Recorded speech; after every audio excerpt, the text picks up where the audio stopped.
Hello friends, welcome back to my channel. Today I am going to continue the topic of cultural safety from Cmpa website. As we all know, it is very important for Mccqe1 ethics portion that we should understand all the good practice and try to apply all those informations on the scenario based whenever we have an ethical scenario comes up into the exam. In terms of first video, I have already mentioned about the introduction as well as the first part, which is the wide spectrum of the culture. You can have a look at it, and I'm going to start from the dimension of the culture, which is the second portion of the expanded for cultural safety. In terms of this one, as we all know what the cultural safety means, we are coming from different backgrounds, even though patient, even though physician, even though colleagues, but we have to respect and work in a way that we are trying to apply our knowledge, as well as we are trying to see where we can put the people's or the patient's cultural in that way so that they can be feel engaged and they can get a safe care while they are asking for any kind of help into the Canadian healthcare system. Let's get started about the second portion, which is the dimension of culture. A person's culture might guide behaviors in ways that are difficult for someone from a different background to understand. This is obvious because if you are a physician who's an IMG who came from a different country, and the patient is coming to you is also an immigrant, but they came from a very different countries, it will be very difficult for you to understand their cultural backgrounds from all the perspectives. So what are the things they look for as a dimension? Like, culture is basically a bigger umbrella, and there are multiple things which we have to look for. Number one is the individuals, who the person is, male, females, how they are comfortable with you or not. Task, direct, equality, future, universal, verbal, informal, collectivistic, relationship, indirect, hierarchy, past, situational, non-verbal, and formal.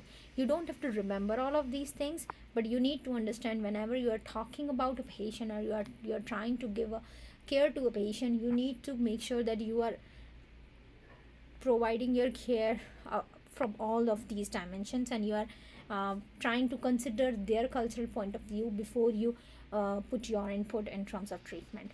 Different between cultures can be conceptualized in terms of opposing characteristics, with individuals falling somewhere along a continuous spectrum. For example, a person with the collectivistic mindset is the opposite to an individualistic.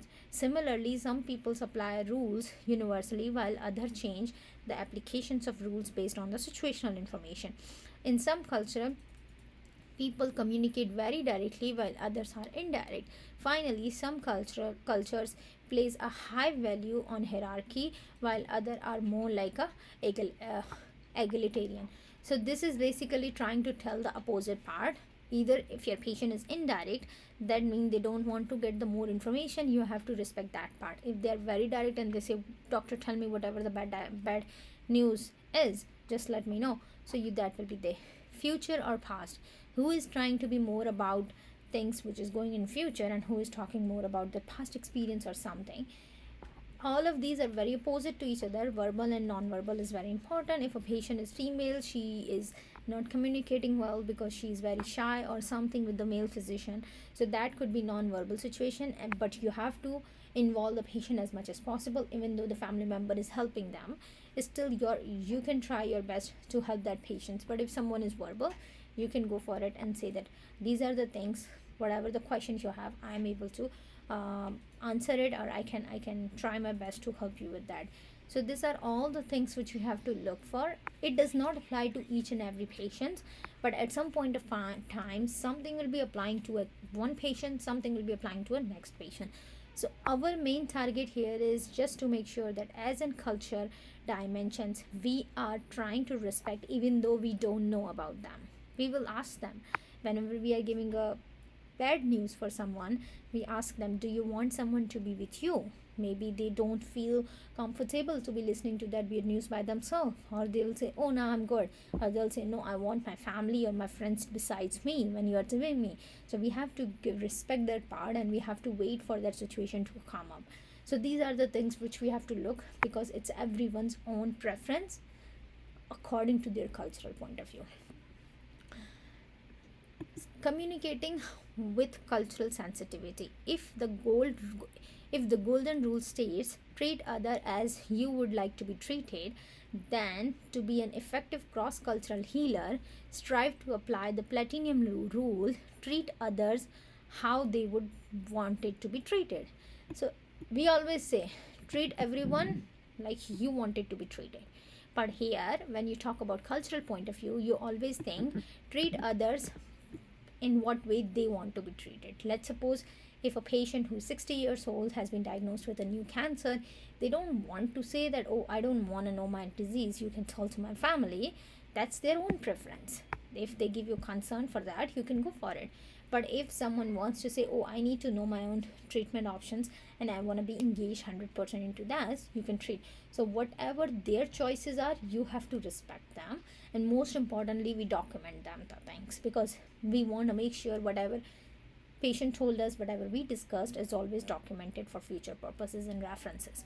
So at this point of view, sensitivity means you have to be more sensitive what the patient's culture is, and you have to treat them in a way that they want it to be treated. Several mnemonics illustrate how you might incorporate cultural sensitivity when communicating with the patients. One way to ensure that your patient feels heard is to explore the patient's perspective using the 5 mnemonics. 5 means feeling, ideas, functions, and expectations. Feeling is related to the illness, especially fears about their problems and illnesses. First, you will ask, how do you feel about your conditions, about your symptoms? Is there anything which you feel you want to share with me, your feelings and everything, or fears or problems? Ideas. Ask that what they think, what's going on, what is wrong with them, the cause of the illness, like what the patient feels like, why they are suffering from these types of XYZ symptoms. So that could be an idea to see where the patient lies. Maybe a patient will say, oh, I think that something is bad happened because I did not do an exercise, I was overweight or something. They do have an idea or they don't have an idea. Instead of throwing up the information on that, it's better that you try to get that idea before you put your information. Functioning, impact of their illness on the daily activities, and let them know that they might be having some kind of conditions and how their daily activities will be impacted. Ask them what will happen if this could happen, what do you think about it, and their expectations of the encounter with their physicians and their treatments, what they are expecting from us, what are the things they expect from their conditions, from their cause, from their treatment options. This will give us an idea where they lies into the cultural sensitivity part, and this will really help us to navigate in a way that they want us to be treated them. This or the other mnemonics such as bathe serves to remind us to check the patient's feels heard and are able to express the impact of the illness on their life, and may help you to focus on cultural issues that affect the patient's experience with illness, guide their treatment decisions. So either you use this or the other techniques. It's everybody's own preference. It does not make a any excluding or including criteria, but the only thing is you want one thing, patient feels that they were being heard, they were being addressed, like their concern were addressed and during the encounter. Number third thing is expressing the impact on the illness, like what they feel about this illness, what will happen to them. Number 4 is how the cultural issues we can focus on to make their experience of the illness as well as their decision making in terms of what's going next during that encounter. Bathe technique is background, what's going on in your life. Effect, how do you feel about it, what has that been like for you? That means what's the impact. Trouble, what troubles you most about it, like concerns, worries. If you relate these 5s, you will see these 4s are interrelatable but in a different way. Handling, how are you handling or dealing or coping with, because coping strategies for everyone's is very different. Empathy, that must be difficult for you. That means we are empathetic, we are compassionate, but we are trying our best to be the truthful and the person who can give the as much as explanation they need, and they can gather the information. We can respect their culture, we can be very sensitive about things. 5 and baits may allow you to align with the patient's understanding of their disease and conditions and wishes for the treatment, leading to the realistic expectations and contributing to the informed consent. Because we should know what their expectations are. They would say, oh doctor, I think I don't want to live more, I feel like I'm done with my life. But someone will say, no, I need to live because my family is here, I need to support my family, I have to be feel better, I have to work work, I have to do these xyz things. So that these are the all things we have to see as a realistic expectations, and then we can ask their concern in terms of treatment options, in terms of proceeding with the encounters, and that will really help us. So all about these today's video, I have talked about the dimensions of culture, as well as I talk about how to communicate when you're talking about culturally sensitive things. I hope you like this video. Please share my video and let me know if you have any suggestion or any questions in the comment box. Thank you so much.